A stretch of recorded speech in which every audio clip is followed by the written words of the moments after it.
আর এই ঈদেই এই মজাদার লাচ্ছা সেমাই ড্রাই ফ্রুটস এর সন্দেশটা কিন্তু আপনারা বানিয়ে খেতে পারেন।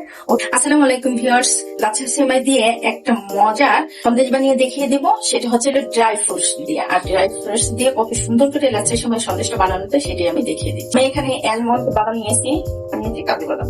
পথে বাদামটা ভাজার সময় কিন্তু ডালটা খুব হাই স্পিডে দেওয়া যাবে না, একদম লো তাপমাত্রায় ডালটা দিতে হবে, যাতে করে বাদামটা খুব সুন্দর করে ভাজা হয়, বাদামটা যাতে না পুড়ে যায়। বাদামটা আমার ভাজা হয়ে গেছে, দেখেন কত সুন্দর করে। এখন আমি এর ভিতরে কিশমিশ দিয়ে দিচ্ছি, হচ্ছে হলো কালো কিশমিশটা দিয়ে দিচ্ছি। এখন সব ফ্রুট দিয়ে বাদামটাকে অনেক সুন্দর করে আরেকটু ভেজে নিবো। আর কিশমিশ দিয়ে কিন্তু খুব বেশি ভাজা যাবে না, তাতে করে কি হবে, কিশমিশটা মানে পুড়ে গেলে কিশমিশটা কেটে হয়ে যাবে। অলরেডি কিন্তু সব দিয়ে আমার ভাজা হয়ে গেছে, এখন কিশমিশ গুলো কিন্তু আস্তে আস্তে ফুলে উঠছে। আমি লাচ্ছা সেমাইটাকে দিয়ে দিচ্ছি। লাচ্ছা সেমাইটাও খুব সুন্দর করে ড্রাই ফ্রুটস এর সঙ্গে অল্প অল্প করে ভেজে নিব। এই পর্যায়ে কিন্তু জালটা একই রকমের থাকবে।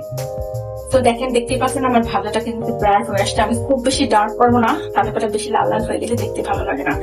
আর এই সেমাইটা, এই ধরনের বরফি বা সন্দেশ বানানোর ক্ষেত্রে সেমাইটা একটু মানে কি বলবো, এটা একটু আস্তে আস্তে থাকলে কিন্তু খুব সুন্দর লাগে দেখতে। আর বেশি গুঁড়ো হয়ে গেলে কিন্তু এই সেমাইটা কিন্তু ভালো লাগে না দেখতে, তখন গুঁড়ো একটা কেমন যেন একটা ভাব হয়ে যায়। এই পর্যায়ে আমি এর ভিতরে একটু গুঁড়া দুধটা অ্যাড করে দিচ্ছি। 1 প্যাকেট সেমাইয়ের জন্য 2 চামচ গুঁড়া দুধ দিয়ে দিলাম। গুঁড়োর দুধটা দিয়েও খুব সুন্দর করে সেমাইটাকে একদম আর একটু 1 থেকে 2 মিনিট ভেজে নেবো। আর সবসময় কিন্তু মনে রাখবেন, জালটা তুমি হাই স্পিডে রাখতে হবে, একদম মানে নর্মালের থেকে নর্মাল ভাবে রেখে এই কাজটা করতে হবে। এই পর্যায়ে আমি এই সেমাইয়ের ভিতরে আমি কিছু মুরব্বা দিয়ে দিচ্ছি। এটা অপশনাল, যদি থাকে তাহলে দিবেন, আর না থাকলে কোনো প্রয়োজন নেই, কারণ মুরব্বাটা দেওয়ার কারণে কিন্তু আরো বেশি মজা লাগে। মুরব্বাটা দেওয়ার পরে কিন্তু আরো 2 থেকে 3 মিনিট আমি এভাবে নেড়ে দিলাম। এখন আমি এর ভিতরে কনডেন্স মিল্কটাকে দিয়ে দিচ্ছি। বাটে দিব না, আমি একটু ধাপে ধাপে দিব।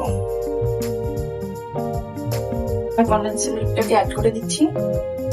আমি এখানে ফুল 1 কৌটা কনডেন্স মিল্ক নিয়ে নিই, কারণ 1 কৌটা কনডেন্স মিল্ক কখনোই লাগে না এই 1 প্যাকেট সেমাই।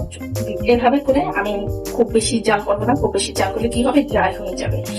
আমি আরো প্রায় 10 থেকে 15 সেকেন্ড আমি এইভাবে জাল করে নেবো। তো অলরেডি কিন্তু আমার সেমাইটা হয়ে গিয়েছে। এখন আমি এই সেমাইটা দিয়ে যে সন্দেশটা করে দেখাবো, কত সুন্দর করে শেপ দেওয়া যায় সেটি আমি দেখিয়ে দিচ্ছি।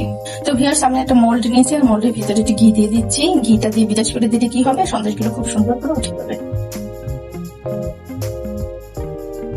আমি কিছু মোরব্বা ভিতরে দিয়ে দিচ্ছি। মোরব্বা গুলো দেওয়া হয়ে গেছে। এখন আমি এর ভিতরে কিছু কিশমিশ দিয়ে দিচ্ছি, জাস্ট দেখার সৌন্দর্যের জন্য। এটা গরম থাকতে থাকতে সেট করে দিবেন, তাহলে আপনারা কিন্তু এটা সেট হবে না।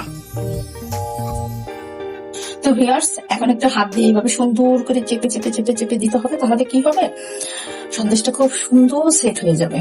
প্রত্যেকটা বাটির ভিতরে আমি এইভাবে হাত দিয়ে সুন্দর করে চেপে চেপে দিয়ে দিচ্ছি। তো ভিউয়ার্স, দেখেন কত সুন্দর করে তৈরি করে নিলাম। এখন আমি এটাকে মোল্ড আউট করে ফেলি। একটা প্লেট নিয়েছি, আর এই প্লেটের উপরে আমি এটাকে মোল্ড আউট করে দিচ্ছি। সুন্দর করে মোল্ড আউট হয়ে গেল। আর দেখতে কিন্তু দেখেন কতটা সুন্দর লাগছে, মাশাআল্লাহ। তো ভিউয়ার্স, দেখেন কত সহজেই কিন্তু আমি বানিয়ে নিলাম মজাদার লাচ্ছা সেমাই ড্রাই ফ্রুটস দিয়ে। তো আপনারা যদি আমার চ্যানেলে নতুন হয়ে থাকেন, প্লিজ আমাকে লাইক কমেন্ট শেয়ার করবেন, আর কমেন্টস করে জানিয়ে দেবেন আমার রেসিপিগুলো আপনাদের কাছে কেমন লাগে। ইউটিউব থেকে দেখে থাকলে অবশ্যই সাবস্ক্রাইব করে দেবেন, আর ফেসবুক থেকে দেখে থাকলে অবশ্যই একটা লাইক এবং ফলো দিয়ে রাখবেন, যাতে করে আমার রেসিপিগুলো আপনাদের কাছে খুব দ্রুত পৌঁছিয়ে যায়। আর এই ঈদেই এই মজাদার লাচ্ছা সেমাই ড্রাই ফ্রুটস এর সন্দেশটা কিন্তু আপনারা বানিয়ে খেতে পারেন। অতিথি আপ্যায়নে কিন্তু খুব চটজলদি নাস্তাটা তৈরি করা যায়। সে পর্যন্ত সবাই ভালো থাকবেন, সুস্থ থাকবেন। আল্লাহ হাফেজ।